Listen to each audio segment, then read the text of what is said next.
I take some delight in using Eric Schmidt's video clips from the Mobile World Conference. In 2011, he was looking at the future in a way where he wasn't specifically expressing browser technology or application technology. It gives me an opportunity to explore dwelling in a new world and revealing a life-altering technology that was unbeknownst to Eric Schmidt when he was talking over 2 years ago. Because we've seen so much progress, right? So much progress in the last decade. And it's interesting that it's happening so fast, people don't appreciate how profound these changes are. And everything's changing again. Sorry to say, if you just feel like you're a little bit being jerked around by it all. And I've actually come to a new view. I actually think it's going to get to the point where technology is going to serve humans and not the other way around, which is what it seems to be today. We seem to be spending all of our time serving technology. Currently, we live in a world that's application and browser-centric. Like Eric Schmidt said, when dwelling inside this new invention, technology will no longer be something we have to use. It will be centric to our interests and our concerns each moment as we move through life.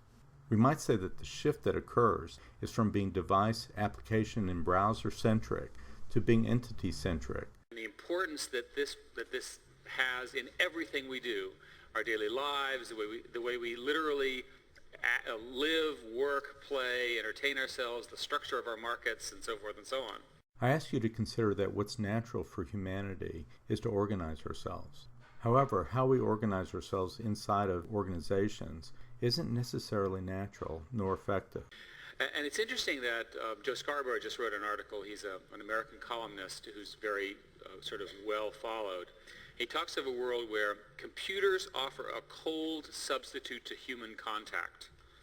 And he says technology is winning the battle against actual human contact. Scarborough has a point. The way technology is designed is that we have to use it. And in using it, it removes us from life. Inside this new technological space, how we get organized is through interactivity. That in fact the goal of everything we're doing is so that I can spend more time with the people that I care about, friends, family, and so forth and so on. That I can spend more time exploring new places. That I can have a more fulfilled life as I define it. And that I can make the world a better place. And for every version of I just said, say yourself, or say your friends, or say all of the human citizens. Because of the way we're oriented, it looks like there's an either-or proposition. Either we can be interfacing with computers, or we can be interfacing with life itself. Inside this new technological space, that won't be the case. Our everyday moment-to-moment experiences are enhanced by the virtual companion or virtual assistant that supports us and gives us whatever resources we need and people we want to engage with in order for us to make a difference for what we're interested in, what we're concerned about. That the quicker we can get to doing what we want, because computers take care of the stupid stuff, the stuff that bugs us, the stuff that's in our way, the better for all of us. Some of the things that are difficult for us is remembering what we say we're going to do. Inside of a new technological space, when we make commitments and when we say we're going to do something, there's no other step we need to get involved with. It immediately schedules and creates an opportunity. Our future gets created and are speaking every moment. And in this new technological space, our future gets supported in a very straightforward manner. Think every single device you have and imagine that it's connected to the cloud and can do something more interesting. There are almost no exceptions. It's here that you can hear Eric still speaking in a device-centric type of world. It's not just your devices, it's all screens anywhere, in public places, in your car, if it's a mobile device, if you're at home, if you're in front of a TV, no matter what screen you're in front of. Once it's connected to the cloud, we can live in a space that supports us each moment. In fact, what's interesting is we've talked about this for a long time. It's not like these ideas have been, the whole notion of cloud computing is a new one. It's been present in one form or another in computing and computer science for many, many decades. The same can be said for this new technological space. It's not as if we don't have namespaces or entity servers where profiles can be built or designed for people. We have a lot of this with agent systems. And it's not that we don't have the ability to provide services of occurrences that occur for many people at the same time. We have this capability. We have capacities like virtual whiteboards. We have the capability of audiovisual. In the realm of communication, if you look at some of the technology in the movie Avatar, you can see that we've really done a great job in being able to express communication in a sense of emotion. When we dwell into the question, what is communication, and we alter the very foundation of communication and our capacity to be aware of how we're communicating effectively or not, then a whole different world shows up. We've been attempting to capture what happened in the past. Maybe this view of accounting might be novel. Inside this new accounting paradigm, our attention will be on the future, on every single commitment, every single change. Everything will be accounted for inside this new structure. So what happens is you have the phone, sort of the new PC, if you will. You have the network with this phenomenal wireless data productivity. Again, think 10 megabits going from 1 megabit pretty much universally around the world, which is, a gift from my perspective to mankind, from all the people who built that. And then you have cloud computing. And companies like Google are building very, very large data stores, literally millions of computers that are linked together that provide these services. So when you see a demo or you see somebody doing something, remember that they're showing it to you on their phone, but the key thing is that it's working with the service. It's my vision that not only will Google be involved in this new paradigm, but so will Microsoft and Apple and maybe several other large companies. My phone with a social component, with my permission, knows where my friends are. So maybe it can suggest my friends are nearby. In this new environment, you get to create it, and your profile will be private to you. It won't just be social or your friends. It'll be other important issues like belonging, dignity and respect, your wealth, all your plans and circumstances, your health, anything having to do with spirituality, sexuality, family, work, your career, when you're at play and enjoying yourself, your education, and in dealing with your money. What about a serendipity platform? What about your phone helping you learn new things and meet new people you would not otherwise? That is the future of the platform that we are all building together. When I heard Eric say this, I went, He actually sees a future, even though he calls it serendipity. This is the future. This is something that can occur in just months, where what is important to us, the resources we need, what would support us in each moment as our attention shifts from one thing to another, can be supported with all the resources, new contact information, everything that's imaginable just by speaking or typing or conversing with other people. When my phone, and I'm in traffic and I'm trying to figure out where I'm trying to go, and I have a choice of bridge or tunnel or this path or that path, why is my phone not talking to my friend's phone and trying to figure out what route they took and whether it was faster? I'll give you another example. Why is my phone not able to do something really important, which is telemetry of monitoring people who are ill? Wouldn't it be better to have your phone be taking care of your health? Think about it. It's there all the time. It's always on, and it might as well monitor your blood pressure. And indeed, there are people operating on that sorry about the pun, to make that sort of stuff happen. From an aspect of being entity-centric, that means you get to choose the very design of how technology interfaces with you. You get to say how you're going to be supported, whether it's your health, whether it's your work, whether it's your maybe it has to do with your spirituality, whether it has to, coordinating with your family. There's so many different ideas and methods, but you get to choose. You get to say, let's say you are concerned about your health. You're the one that gets to say whether you want anybody monitoring or the closest person monitoring your health condition at any moment. Even more importantly, because these things are unified now, we can do something which is startling when you look at it. We can take devices and in mid-use, because it's cloud-based, you could substitute another device. So for example, with our book product, this is true of others as well, you're busy reading a page, somehow the phone breaks or what have you, switch to a different device, either a PC or a phone, and there you are on the same page because it's all cloud resident. So all of a sudden you have this agility, you have this ability that nobody else could do. Once again, Eric's thinking is still device-oriented. Imagine a ubiquitous computing environment where the nearest screen recognizes you. It's not about just reading, it's about every moment as you move in an area where there's a screen, whether it's going into your car, whether it's leaving the car, whether it's at the elevator, whether it is in the mall, whether it is in your office, whether it is walking down the hall. The nearest screen recognizes that it's you, and it's now supporting what you're up to and what's next for you. The nearest screen, once recognizing you, will be supporting you in what you're interested in or what you're concerned about each moment. So you really can do magic.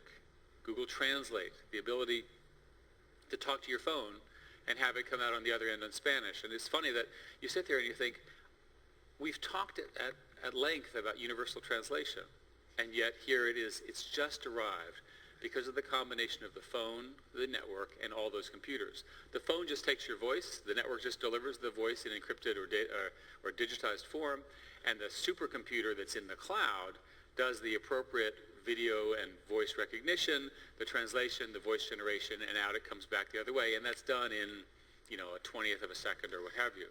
When interactivities become the very base of our existence, it won't matter where or who or even what language a person speaks that can support us. Inside this new technological space, it's an interactive environment. It has nothing to do with applications, programs, or anything like that. It has to do with interacting with what's important to us and the resources and people that can immediately be involved in supporting our interests and our concerns each and every moment.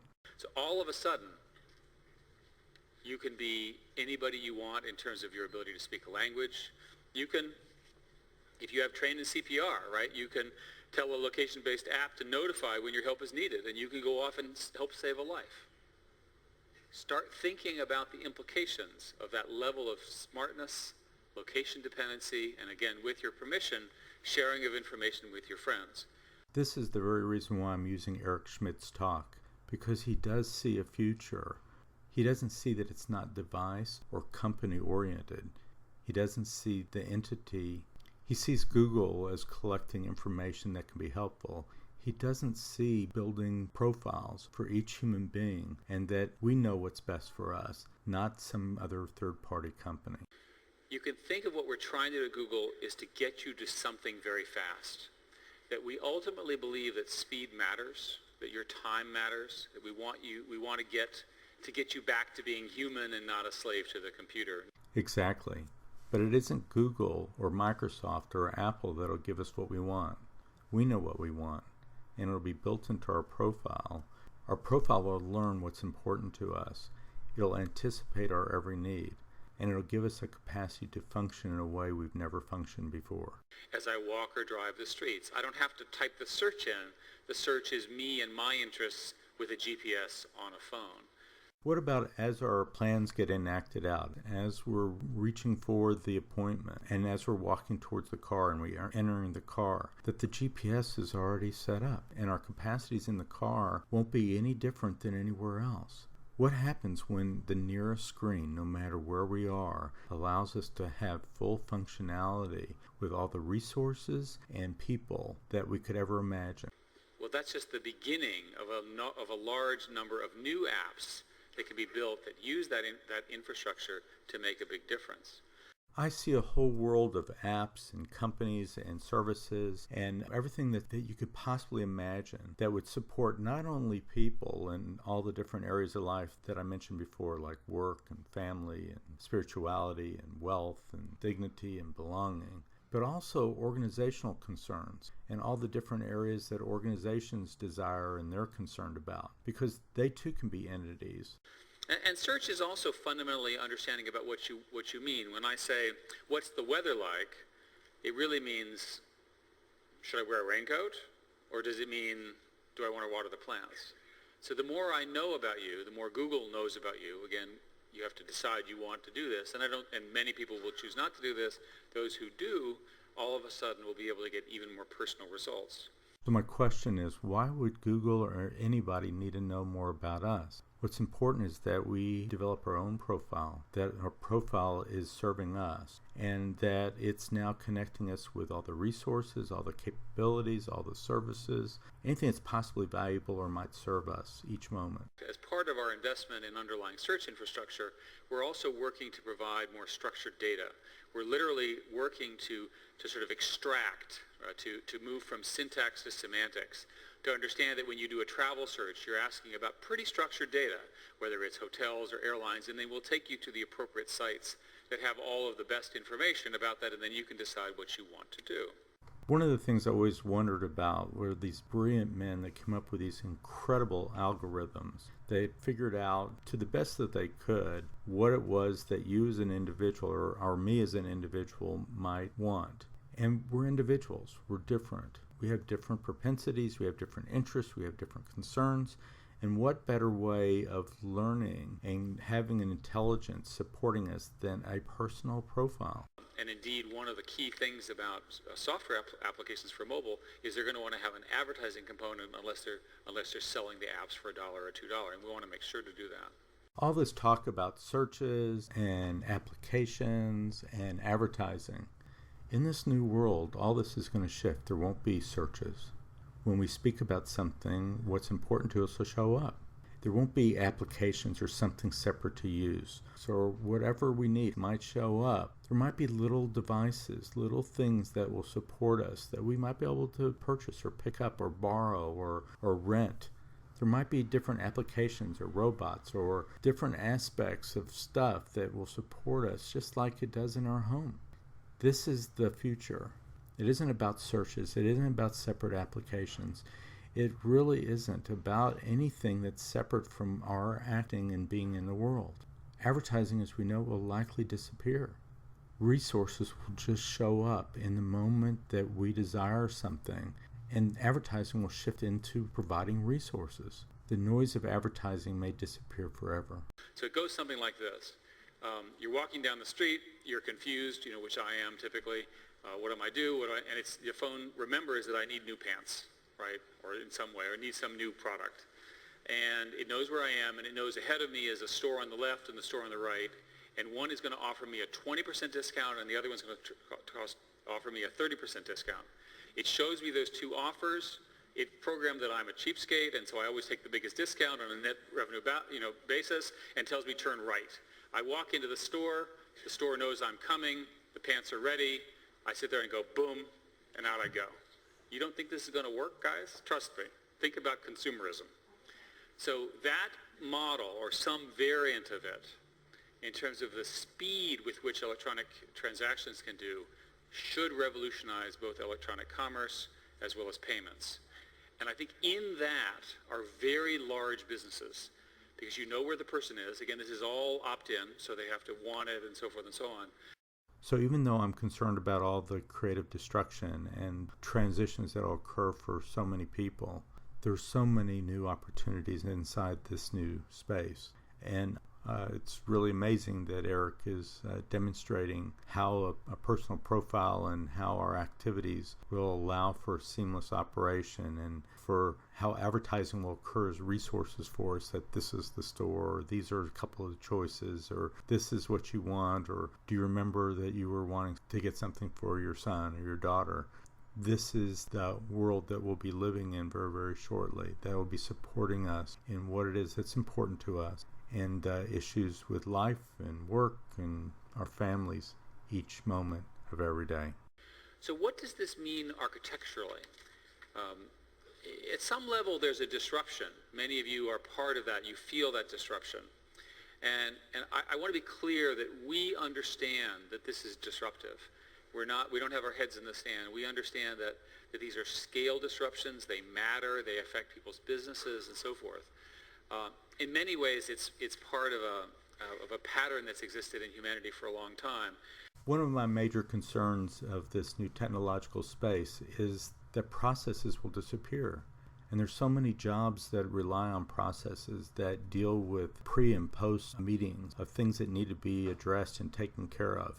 a lot of these positions will cease to exist. And for that reason, I'm interested in Google, Microsoft, and Apple providing a transition organization or providing an autonomous organization that will support people in transitioning from process orientation to more of a structured, ordered world. I'm a computer scientist. I believe very strongly in the optimism of what we can do with computers and science to make the world a better place.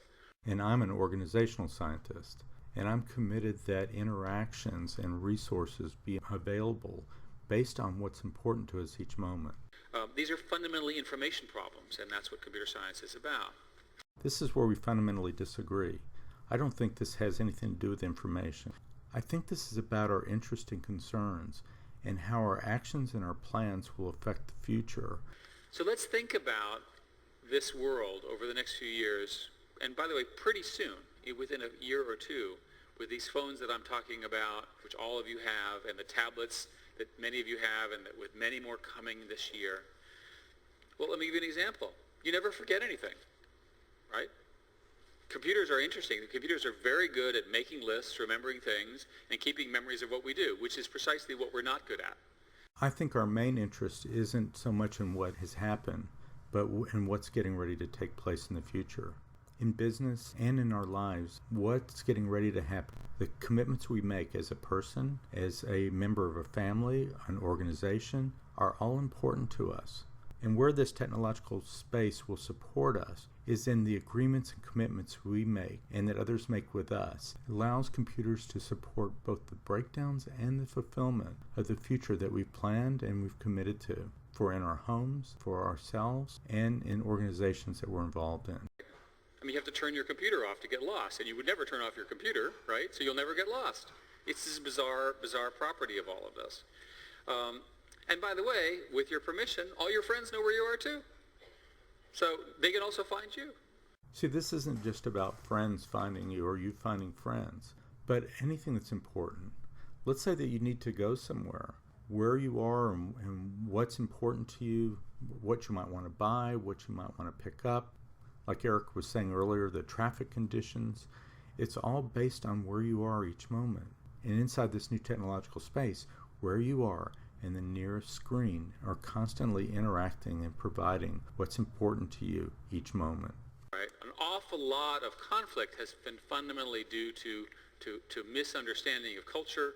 Humans are generally good and generally want the same things, and yet we don't talk to each other enough. Now we can do it, and we can understand the depth of the culture when we're sitting across the other side of the table. Part of the differences in cultural differences or regional differences, but a lot of the breakdowns that happen in communication have to do with a lack of awareness of our current emotional state. Sometimes we get headstrong, we get really arrogant and committed, and it really turns people off, and we're not very effective when that happens. Inside this new technological environment, we'll constantly be given feedback on what our emotional condition is each moment.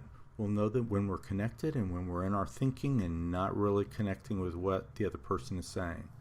That will give us an edge not only to be more effective, but deal with issues and problems and wars. With this self-awareness, we'll have a capacity to interrupt many of the conflicts that occur on a global basis.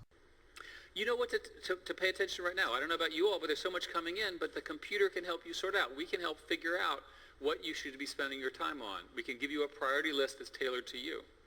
Once again, I disagree. I don't think anybody knows what's best for us other than we do. I'm not saying that sometimes we don't completely in our thoughts and lose touch with being connected to other people. I think we need support in those areas.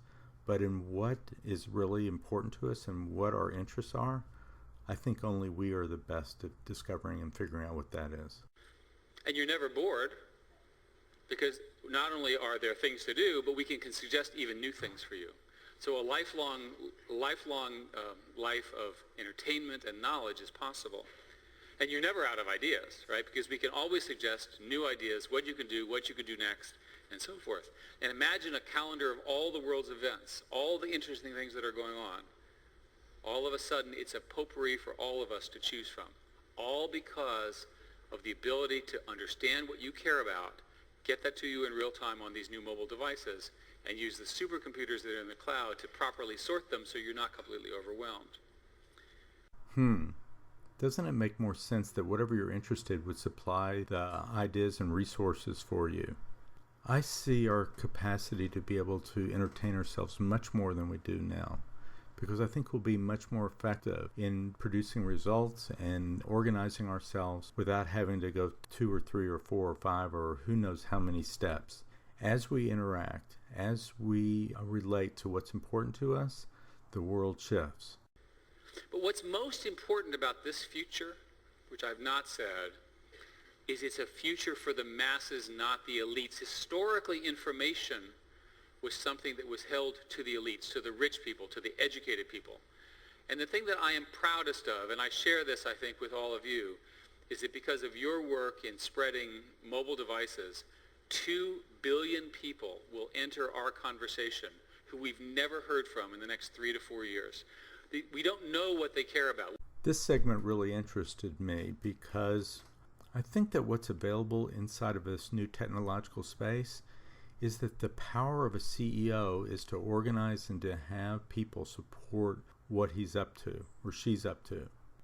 Inside this new technological space, we each individually start gaining the same kind of power of a CEO. We get to organize ourselves in a way that arranges a world that supports what's important to us each moment.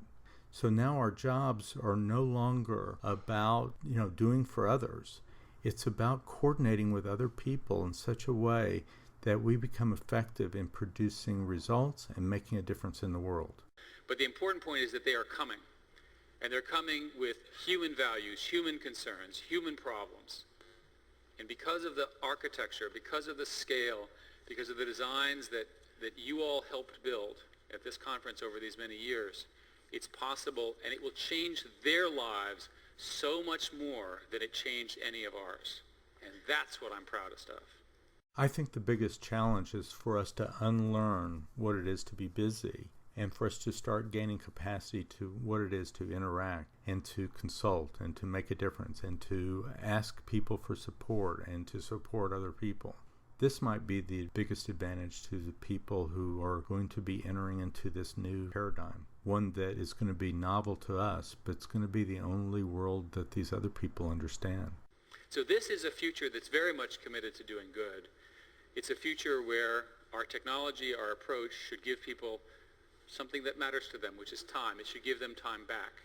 Once again, I see a different view. I see that this new technological space gives us time all the time, that we'll be living inside of a space that allows us to live our lives with a fullness never ever before realized. It's a quote from the New York Times from William Gibson. Google has made of us a sort of coral reef of human minds and their products. I hope we can all, working together, fulfill what I consider to be an extraordinary vision of what technology can do to make mankind a better experience and make the world a better place. Thank you so very much.